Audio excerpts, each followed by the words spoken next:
Listen, I'm always in a rough spot here in terms of like privacy and stuff like that. And I do sometimes get in trouble when I talk about Artie. But I would tell you this, listen, he's sober and he's just trying to put it all together right now. And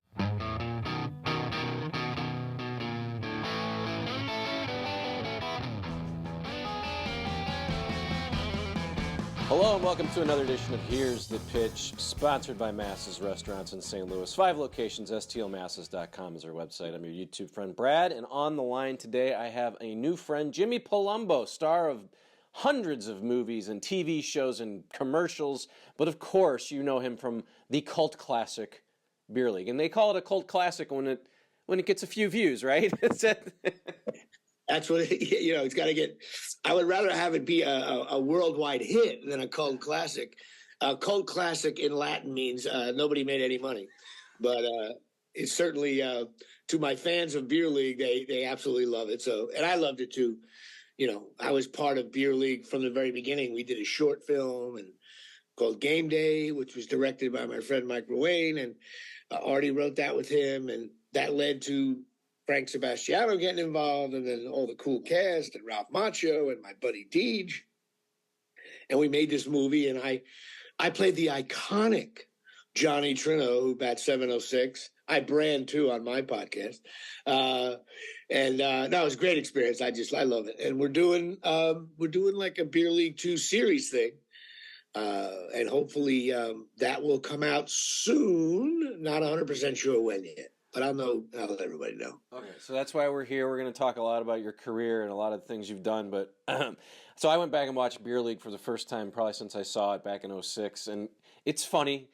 It's just hilarious, though, the way the world has changed since 2006.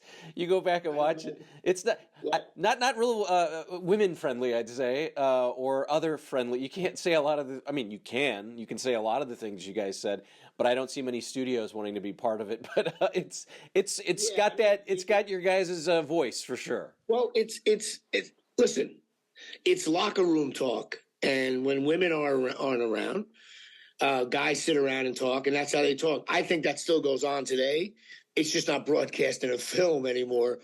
Same thing with women. I have some women friends. They get with their girls and have a couple of Cosmos at the bar, and they talk about all kinds of stuff too. You just don't see it up on the screen or TV anymore.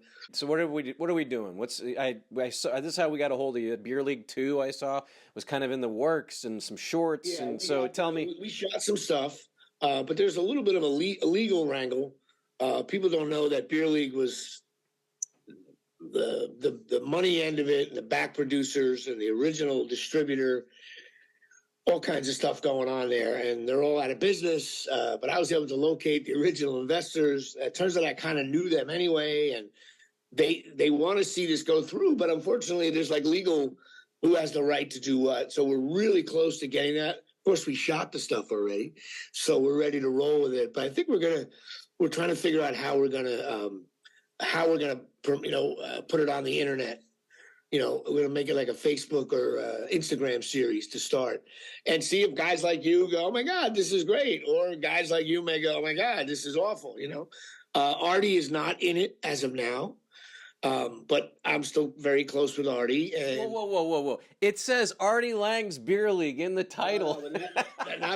Well, listen, I would love to have Artie in it, but which leads us naturally to what's going on with Artie. I'm sure that was your next question. I wasn't going to ask. No, I will ask. Yeah, you will. You were going to ask. Who you kidding?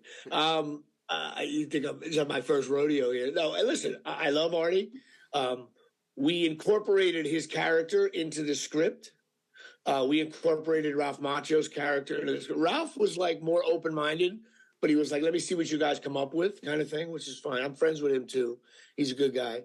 Do we necessarily need Ralph Macchio? No, but we definitely need the big man. But Artie is, he's just not quite ready to make his comeback.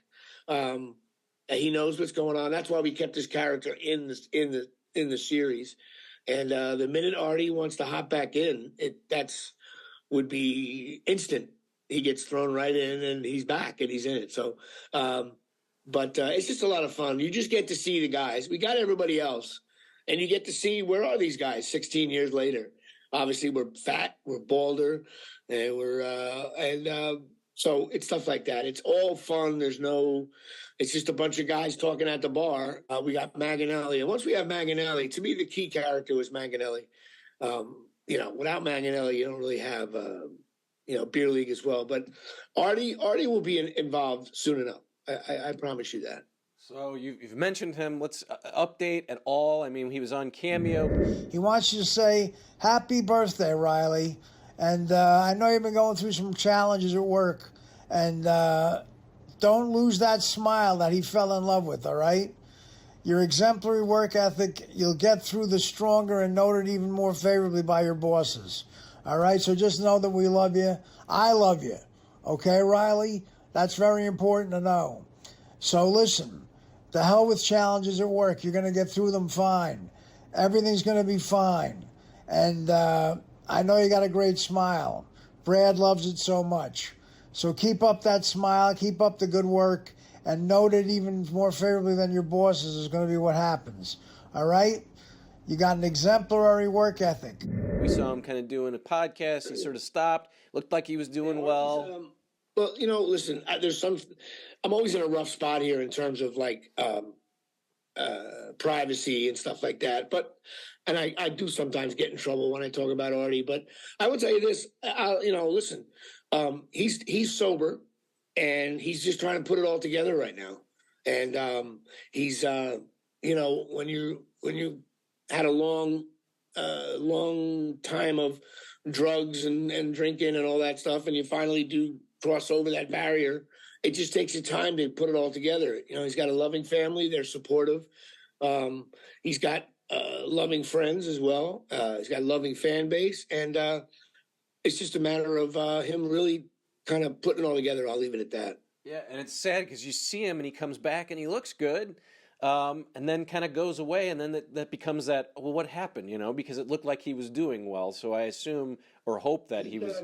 He looks good. Obviously, he looks good. He's got a little nose issue that's got to be worked on, but he looks healthy. I mean, he's not really fat anymore, and looks good, except for the nose. And people always ask me, how's his nose? I'm like, well, he'll eventually get that worked on and stuff. So I'm probably saying too much. But listen, I love Artie, and anybody involved with Artie knows that.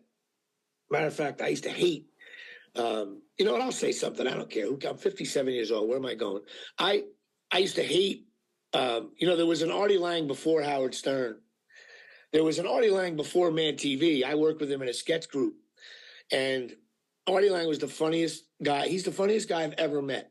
Now, people talk about all the Howard Stern stuff. Okay. Yeah, he was great on Stern. I get that. But Artie was a force on the stage doing sketch comedy.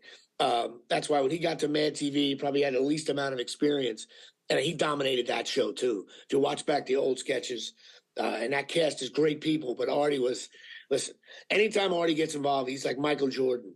Sitting at the bar with Artie, we'd laugh, we would giggle. The two of us ended up sitting in the corner just laughing, imitating Yankee announcers, he's the funniest guy. Just forget about the TV work. He's the funniest guy I've ever met. And then, of course, he got Mad TV, which was awesome. And we went out there for the taping. We felt like somebody popped, somebody made it, which was cool. And then our show got signed by NBC. Live on Tape was the name of the show. We got a huge development deal to be on NBC on Friday nights and stuff, late at night sketch show. So the two of us, two jackasses from Jersey, came out of this, and Artie, Artie was just kicking ass. But Artie ran into some personal, issues, and the rest is history. But he got on Stern, and he was just great on there. He was the #1 radio show of all time. And there's two kinds of people with Howard Stern. There's people that say, oh, I miss the old Jackie the Joke Man days. And then there's people that say, oh, the Artie Lange years on Stern were the best, by far. And I tend to agree with that. But I will say that I'm not a Howard Stern aficionado. I was not, if anything, I was listening to Imus more in my house for whatever reason. I don't know why. my brother had it on. I don't even know. It just was AM radio, maybe. I don't even know. But I listened to it when I lived in LA when Artie was on. And Artie did a great job on that show. And his stand-up was great. And so, you know, we could talk. I could talk about Artie till the cows come home. He's a good guy. He's got a loving soul, and many people have had interactions with him personally. Will tell you, Artie's a good guy, you know. But listen, people run into some problems, and they got to work them out. It's just gonna take some time. Yeah, Good guy. Yeah, we talked a little bit yesterday, about just, I've met him a few times. I'm not sure if he was under the influence at that time, but he was super sweet and super nice to me. The Dark Side of the Comedy thing came out, and he was featured. And I interviewed his author of his books, and my question that as I was watching, I was like, I wonder if Artie likes that this is happening or doesn't. What was his thoughts? Yeah, Artie. Look, when that show came out, the producer contacted me, Dark Side of Comedy, and I was listening to her, and she was like, now I know what those shows are like. And I said to myself, no matter what I say, they can edit it to make it look like, you could edit this show, what I just said. Like, what I just said about Artie, in my mind, is very loving, okay? Someone can interpret it differently, and I don't really care. I stand by what I said. I didn't say anything wrong in my mind. But when you edit it with facial expressions, and I know these shows, the only way to make money is to, you know, make Artie look like a fool. And what annoyed me about the show, this I will say, they had some people on that show that, like, they had a guy, one of the comedians from Mad TV, he wasn't on the show when Artie was there. So you might as well have on, you know, anybody to talk about Artie Lange. You could have been on to talk about him. And they had a couple other people on the show that I was like, wow, these people don't know him. But Orlando Jones was the one guy who, you know, he teared up and stuff. And I'm like, because I know I lived with Orlando for a couple of weeks, and so did Artie live with him for 2 years. Orlando Jones knows the deal, and he was honest, he was sweet, and he loves him too. I've become, you know, somewhat friends with Orlando, and over the years, another good guy. But some of the people that were commenting on that show, I didn't think knew what the hell they were, and there was facts that were wrong. But those are the nature of those shows, you know. I get it. I just decided I wanted nothing to do with that, and I'm very glad I did. You know, probably would have got a paycheck out of it. Artie probably would have told me. You know, I told him afterwards, but he probably would have said, take the money, screw him, take the money. But he's a friend of mine. You don't do that. I think in the days of these social media, everybody doesn't have to know everything every 5 seconds. You know what I mean? Yeah. It's like everybody just like, you know, anyway. But he's a celebrity, a radio personality, and Stern and all that. And, you know, I don't know. I just, why do those kind of shows? It was just, plus it was I watched it. I almost shut it off because it was like, it just was hard for me to watch that because I'm, you know, I know the guy really well, you know. It was sad. It really did it was sad and depressing, I would say. And we also talked about, right around that time, the Matthew Perry interview happened. And so there was all this basically talk about, you know, addiction but his interview really, and we talked about this yesterday, I realized how hard it is to be an addict because of that detox. Once you're on something, you can't get off it, and the only thing that makes it feel better is more. And I was meant to mention to you, like, I've never had any sort of addiction that I know of, except for maybe caffeine. And when I have to get off caffeine, I am effed. Yesterday, and I'm drinking coffee, and I said, you know, Brad told me yesterday, no way I get off caffeine. But it's even more than that. I think you're right about addictions. You know, obviously heroin is a tough one. But, you know, anything you do every day and then you don't have it every day, that's a change. And you could take that as far as, like, if you've been married for 40 years and then your spouse dies, you not that you were addicted to your spouse, but you're used to having that element in your life, and now it's gone. Or you stop drinking coffee, and it definitely takes, you know, I think they say 30 days or 60 days to form a new habit, whatever. There's some kind of scientific thing. But yeah, I mean, you know, even drinking, you know, Yeah, I think when you get older, you always feel like, I got to cut down on the beers. I think most people feel that way. But then you go out with your friends. You go out to a nice restaurant. And next thing you know, you're having wine. In other words, it's social. There's a lot of things like that. So, yeah, addiction is not easy, man. And you can always go back. The only problem with heroin is, I was told this by a counselor, if you stop drinking and you're sober for 2 years, and then you have a couple glasses of wine, right? Your neighbors may know it, your wife may know it, something, hey, I noticed you've been drinking again, blah, blah, blah. But you're only doing like 30 miles an hour, and it takes a while for it to take hold again. Heroin, when you stopped, you were doing 150 miles an hour, and then you stop for 3 years, and the minute you go back, you're right back to 150 miles an hour again. And then with the crap that's mixed in this stuff, people die. Many people 2 months out of rehab die from heroin because they go back and their body can't handle it. So heroin's a little bit of a different egg, but yeah, it's Matthew Perry. I mean, my God, I mean, I did an episode of Friends. I don't even know if you know that. I did one of the biggest ones. Jennifer Aniston has the baby. It was a big one. I met all those guys. They were so calm and relaxed. See, I'm segueing off Artie Lange. No, but Matthew Perry, here's a guy worth, I mean, I know what I make from my one episode in residuals. I can only imagine just the residuals alone. Plus, they were making $1.5 or $1.2 million an episode. He's super loaded, and but drinking and drugs got a hold of him. And so it doesn't matter whether you're a garbage man, a postman, an actor, a star. Once these things grab hold of you, you need family support. You need good, it's a whole process after that. But yeah, I watched that interview. I'm like, and Matthew Perry to me still looks messed up. I think he's still on drugs. That's what I felt anyway. But it's just a crazy thing, Yeah. And lastly on Artie, have you talked? When was the last time you talked to him? And how's his mother? I love his mom. I love the stories. Listen, his mom's doing well. She's a great lady. Look, she's been through a lot with Artie, and they're cool. And Artie's sister they're doing good, but they're struggling with it as well. It's a hard thing, but she's good. She's getting older now, of course, and but she's doing good. She's doing good. She looks good too. She always was she's a sweet lady. I talk to her and her sister more than I do Artie. Artie sometimes, you have to send a bunch of texts for him to finally get back to you. But I talked to Artie, I guess it was 2 months ago or something like that.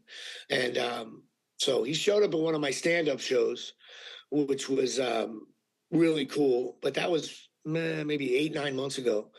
I did a show in Hoboken. He showed up, and the cool part about it was all the younger comics that were there were like, oh my God, Artie Lange's here. They were going up to him, and I told him, I was like, Art, so many, not only your friends and family love you, that's a given. I said, but there's a lot of young comics that were listening to Stern. When I say a young comic, 28-year-old, so they were 15 listening to Stern, and they love you. They idolize you. And it's I think it made him feel good. For sure. And I hope he's back someday, Yeah. So that's that. That concludes the Artie Lange version of the long interview. But I don't mind talking about Artie. I mean, I'm not trying to, some people say, oh, look at this guy. There was some things on Facebook one time that on one of the Artie Lange superfan pages, and they said like, oh, there's another guy still trying to cash in on Artie. And I'm like, man, that's not really what's going on here. But I get it. If you didn't know me and you didn't know my world, you could say, oh, look at this guy. But it's really not that at all. I mean, I've been on a bunch of films and TV shows myself. So I've carved out my own career, still in the business myself. I've just happened to be an old-time friend of Artie. I met him in 1990. That's a long time ago, Yeah.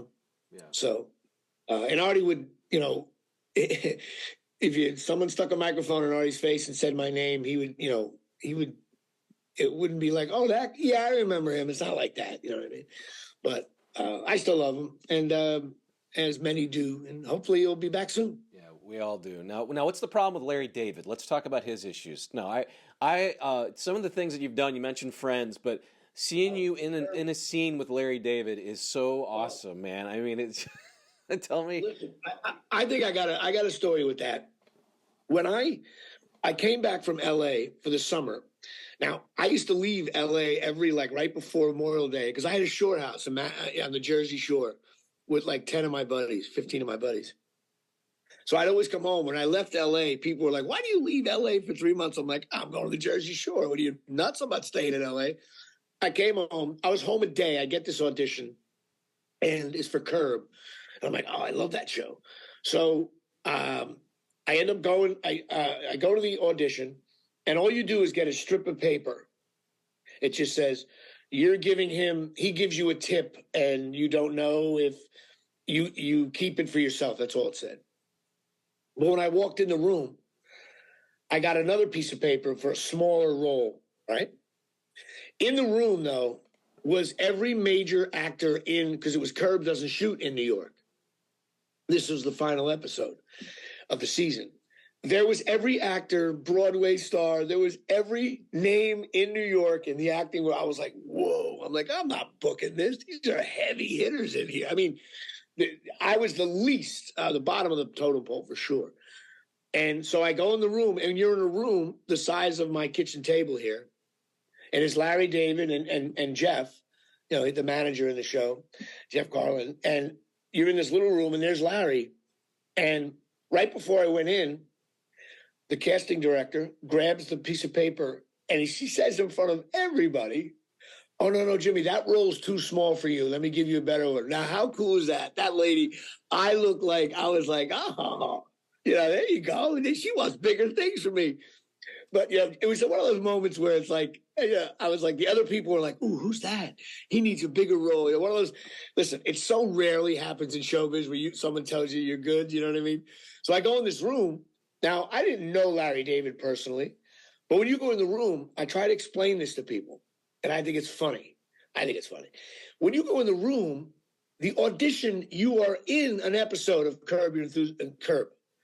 In other words, he's Larry David, like you're in the show. He's a little rude. He's a little.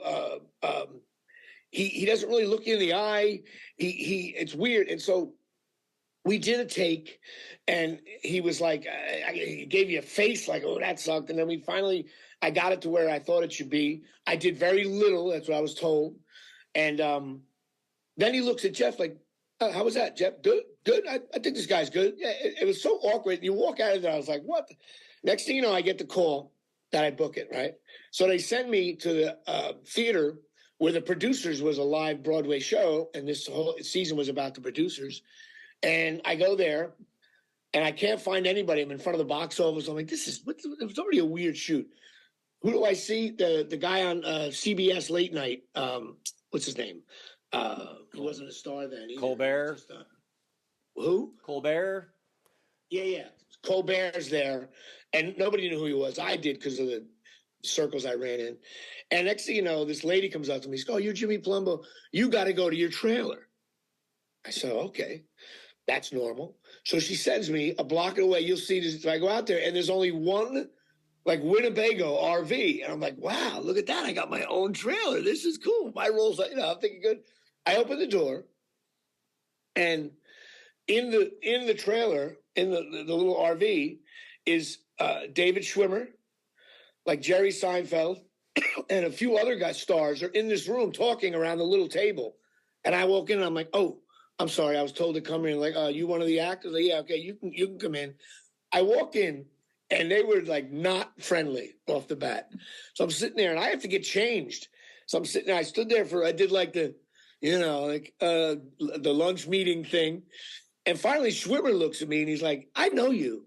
I said, "Yeah, I did an episode there of Friends." And he looks at me, and he goes, "Oh, you were the guy with Debbie May." And all of a sudden, and then once he approved of me, everybody else was like, "Oh, yeah, I saw that episode." I was like, "You're all full of shit, But then they were nice after that. But then I had to get changed, and I see a little area in the back where the bed is in an RV. So I was like, "I'll just go behind that curtain and get dressed." And I go to grab it, and just as I start to slide it, I see a woman's foot hanging out. And I'm like, "Oh," and they yell, "Whoa, Cheryl's back there. I'm like, I need to get dressed." Turns out it was Cheryl Hines. She was pregnant at the time, and she was sleeping in the bed, getting some shut eye. So I had to change in the RV toilet with like one leg out the door. Like I didn't want to go, bare ass naked in front of Schwimmer and all these other stars, So I come out, and they're like, "Yeah, Cheryl's back there," and I'm like, one of those magical moments. I'm like, I know Cheryl Hines too. Her husband is owner of Principato Young Management, who I'm with. I met her a few times. And it was just a weird, awkward thing. And then we get on the set, and we're outside with people in New York walking around, and I'm in a doorman's outfit. People are asking me for directions. "Hey, sir, how do I get to Penn Station?" And I'm like, I'm an actor, but I was dressed to the nines as a doorman. And so we do the first take, and Larry David gives me the weird look. And then they take a break for a second or something with the camera. And I look at him, I was like, "Hey, Larry, you wrote an episode of Seinfeld about the guy touching the fruit in the fruit stand.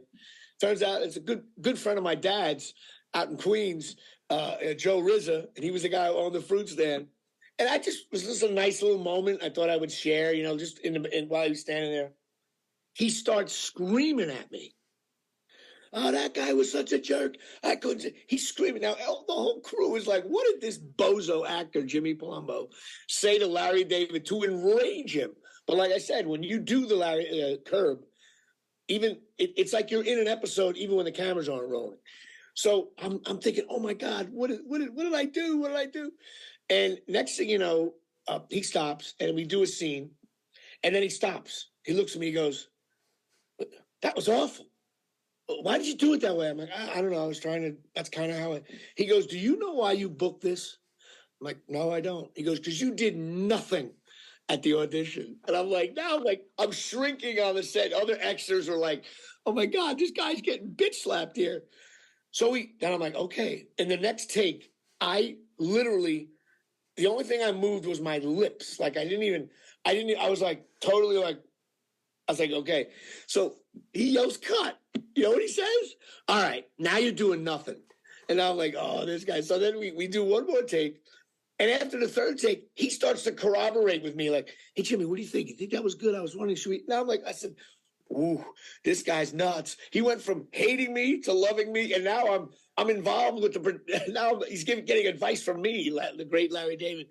At the end of the day, he ended up being a nice guy. But it was like, he's got that curb personality that the show captures so well. I don't want him to be a nice guy. I like the angry curmudgeon. That's what I mean by nice guy. He shook my hand. And then the director comes over to me and says, "Hey, do you know what the stare down is?" I said, "Yeah, I watched the show. It's great." He goes, "Yeah, Larry wants to do it with you. Larry doesn't like to tell the actor, but if we don't tell you, just stare back at him." So when you shoot that, that part that goes do do do do, right? There's no music that's going do do do do. And literally, if you watch closely, there's a moment where my lips almost are going do do. I was humming it in my head. The best part about that is it's so awkward. There's silence, and you got to stare at Larry David for a pretty long time.